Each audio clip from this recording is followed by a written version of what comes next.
bringing the sun to Provincetown because she did. We arranged that. Very grateful for that. For those of you who follow Edward Hopper, you have to know Beth because she's one of the premier scholars on Edward Hopper. She's done a couple of lectures here before. We're always thrilled to have her back. On a selfish note, I can just tell you that we have just received our first Edward Hopper to the Pan collection here. Which is actually quite appropriate for this talk. This is a really interesting project that Elizabeth has been working on. Everybody knows about Edward Hopper as being very introverted and very shy. Who knew? Who knew what he was up to in his spare time? And I wonder if Jo knew. I hope not. I hope she never saw those letters. At any rate, I'm not going to stand up here and talk because I think we all really want to hear Beth. So without further ado, Elizabeth Thompson Colleary.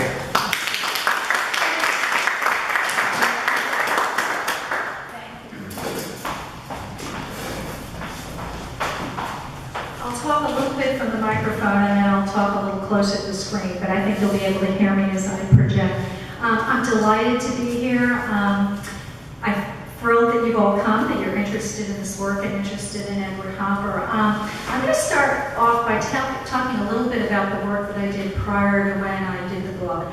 I've given talks in the past about my work at various different stages. I think I was here in 2008 talking about what had then become the story of the Hopper marriage, which was precipitated by the discovery of a lot of Jo's work. So I started looking at the two artists' marriage, which I've discussed. But as I've given talks at different times, people have often asked, how did it begin, or how did you get to sort of where you are now? So I'm going to talk about that just a little bit before I get into talking about the book, which is very exciting.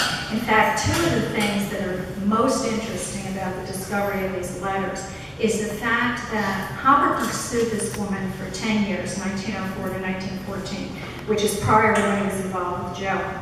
But over that 10-year period, he told absolutely no one, not a single person, about this relationship. And it's so curious because at the time he had a dalliance with a girl in France, someone who shared a room or shared in the boarding house where he lived, had a room. And he wrote home and mentioned her. And then he had a relationship with another French woman when he moved back to New York, again prior to when he married Jo. And he readily disclosed both of those relationships, which he did not disclose the relationship with Alta, which is so curious. And again, it went on for 10 years. And not only that, he also perpetuated this myth of solitude. I think Chris just said, who knew? I've read every shred of information, every letter he wrote to every friend over this 10-year period, everyone who knew him, and all you keep hearing is, oh, Ed, alone in France, oh, Ed, alone in France, Ed alone painting in France, Ed alone in the cafes, on and on. And in the meantime, these letters document, what time are we going to the theater, you know, when am I picking you up for dinner? So it's just a really curious phenomenon. But before I get started, I wanted to say, as I talk about this work, I'm just so thrilled to be here. I've had the really good fortune of being able to present this work at the 3 different places that were Hopper homesteads. I'm involved with the Hopper House in Nyack, which was his boyhood home. I have sort of a curatorial role there. They did a big facilities upgrade, so they're now able to show some of his work, and I'm working with a collector who's showing work. And we have an exhibition there now of 20 of the letters, and I'll be speaking there in a couple of weeks. And the first letters were sent to the Nyack address. And I'm also giving a talk. I've spoken a couple of times at the studio in New York at Washington Square. NYU owns that building. And the dean of the School of Social Work has restored the studio. That's where Hopper lived for 30 some odd years, lived and died there.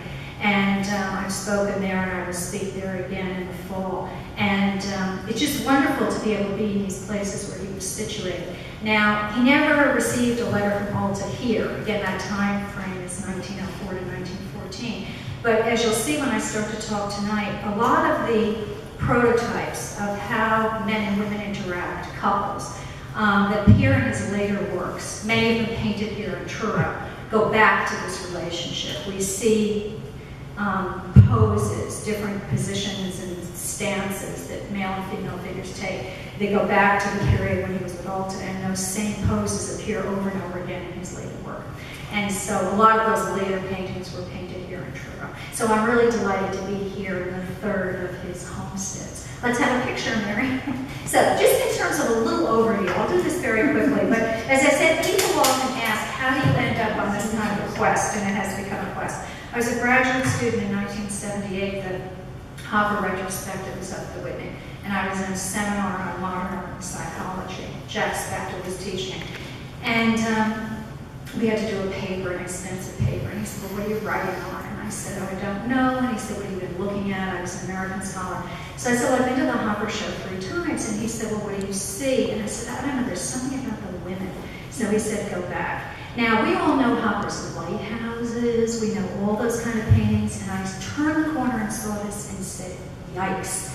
So this is a stripper. And this is pretty much the presentation I gave to my professor. I ended up getting an A, one of the few that he gave out. But anyway, Joe posed for this. And I found the sketch and I was like, yikes, that's his wife? You know, whoa, what's happening here? Anyway, I then started putting together what we all know about the fact that Joe was the sole model. And so this sort of autobiographical component in his work started to surface. So that was the beginning of the quest. And I didn't even like the painting, I just think it's interesting. Let's see the next one.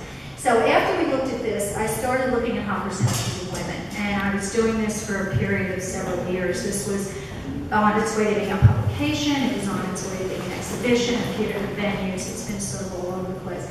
But anyway, I started looking at the women, because again, Joe posed for all of them. And I'm looking at the marriage, and I'm looking at the relationship. In a nutshell, I think all his work is autobiographical. I'm convinced of that. And other people have intimated it. I think now it's even more obvious, apparent, as you'll see when we look at the letters and how they relate to what he's doing.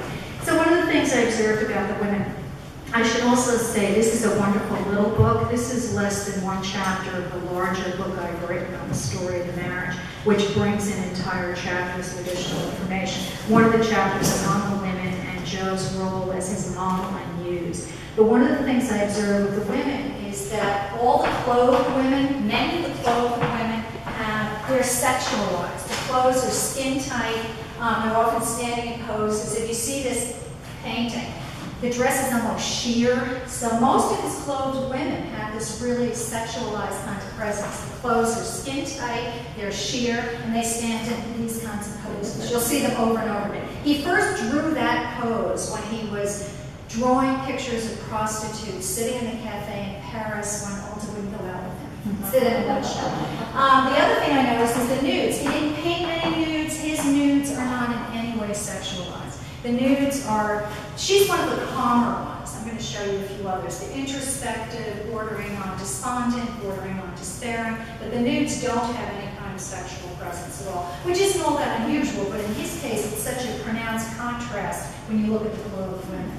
And this is just and also Joe posed for this. Joe posed for both of these. That's another lecture on how he changed Joe from a figure in a sketch to a figure in a painting, but that's another conversation. Let's see the next one. The other thing I started to look at was the couples. Now, I threw these in because these are the sexual trauma paintings. Now, there are many paintings of couples dating back. They were married in 1924. The first painting he did of a couple after they were married, 1930, was called Room in New York. The point is the couples are never happy. They don't connect. They don't relate to each other. And once you line up the sort of autobiographical material about what was happening in the marriage, it's very clear that what's happening with the couples in the paintings is very much related to what was happening in the marriage. But we can take that back even further to what was happening with the relationship of Alta. And I'll talk about that in a minute. I'll read some excerpts. But she was constantly rejecting him. He was pursuing her, and she was always putting him off. In fact, I'm going to read a quote to you briefly from the review in Publishers Weekly. And they said it was wrenching to read how desperately needy he was. I should say we don't have his letters. She ran off, and when she ran off, she just announced that she was marrying someone else. And I'm quite sure at that point his letters were destroyed if she had saved them all. But we certainly, from these letters, get a sense of what was happening in his emotional life. And it was this sort of desperate neediness. And so that sort of was one of his earliest relationships. In fact, that was one of the points I made from the beginning, is these letters set the stage for his emotional state as he went into subsequent relationships, including the relationship with Joe. Now, these are two later paintings of couples. The point is, none of the paintings of couples show any kind of connection or contentment or any real relationship. There's this kind of distance, which we know he experienced in his own life. Okay, let's do the next one. Okay, the discovery of Joe. Now we bring in Arthur Sanborn. When I was working on the research for the images of women, Arthur Sanborn was a close family friend of the Hoppers. He inherited the contents of the Hoppers' house, and Nyack, I should say, the attic in Nyack. And the incredible moment was, I'd been searching for Joe's work. I knew she was an artist. I'd been searching. All I heard everywhere I turned was the work was destroyed. His work was donated to Whitney. The rest of her work is gone. It's nowhere to be found. I looked everywhere. So now it's literally year 2000. I'm in Florida taking the kids to Disney World, since we were the last family in America that had gone to Disney World. And Arthur Sanborn lived in Florida. And so I left them for the day and went over to visit him.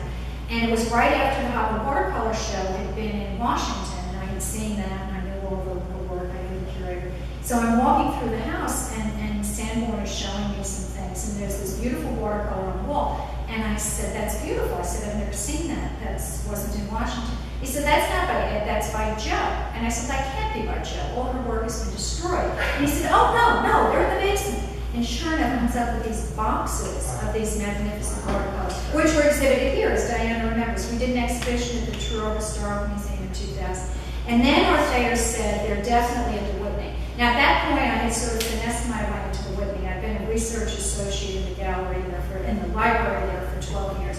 And I got to know enough of the art handlers that I just sort of Joe Hopper. And sure enough, the Whitney had a lot of her stuff that hadn't been processed. As you may know, museums receive requests. The work doesn't always get processed.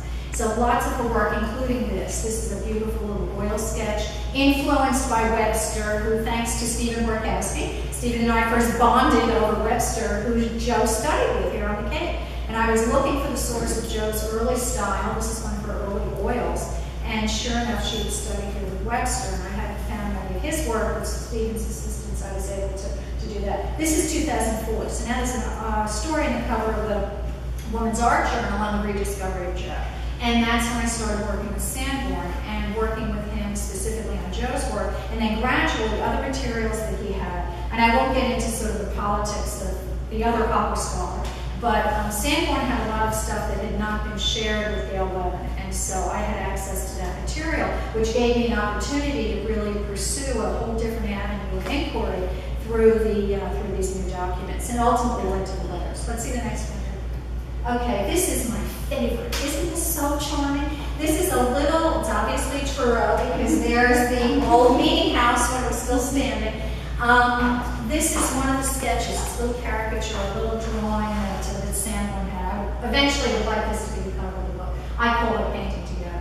After I found Joe's work, the next few years of the avenue of inquiry, which again is the talk that I gave here in 2008, was the two August marriage. And it's astounding when you start to look. Almost all his watercolors, they were together. They were joined at the hip. And in the watercolors, he's looking a little bit this way at Cornhill, and she's looking a little bit that way at Cornhill, and Gloucester roofs. I mean, all of them. It's astounding when you see. And the other part of it is she definitely influenced his work. His palette went from being dark and somber to being much more filled with bright sort of French impressionist or photo color. So the influence was so strong. But I just love this. This sums up the marriage and the working relationship. These are the two artists, and she's looking up at him so lovingly, and he's carrying little paint boxes. They go off to paint together. So that was a whole new avenue of inquiry, and that has now become the Portrait of the Two Artists Marriage book. And it's interesting because I had one mainstream publisher, I still haven't found one yet, we can look at the next picture now. One publisher who loved all the material and everything I found. And what he said to me was, I can definitely place this with commercial publishers, sort of the big time, but it has to be more about the marriage and less about the art. He said what they are interested in is the story of the marriage. And I said, but no, the book is the portrait of the marriage. In other words, to my way of thinking, the story has to be told through the art. So it will eventually find its way. Now, among the trove of things that Sanborn owned, The Whitney asked me to go back to Florida in 2006 to do an oral history with our fair Sanborn, who at that point was about 80. And we went down to the sound technician, and I interviewed him over a period of 3 days, at which point he just shared all his memories of working with the Hoppers.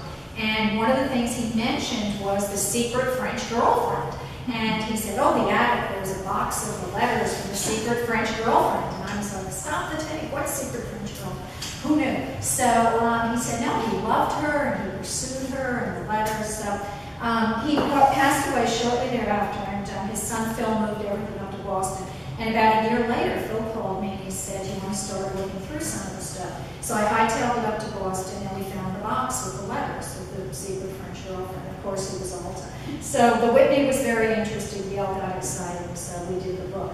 Now, the book is transcripts of the letters. There are 58 letters and 1 note, which was not in an envelope. It was just loose. And I think it's actually the most important thing she wrote. We'll get to that in a minute. So the book basically includes transcripts of all the letters and my essay introducing it. Now, aside from being really important because it was the first new documents on Hopper that we've seen literally since 1995. 1995 was the catalog resume biography, and that, of course, was all based on everything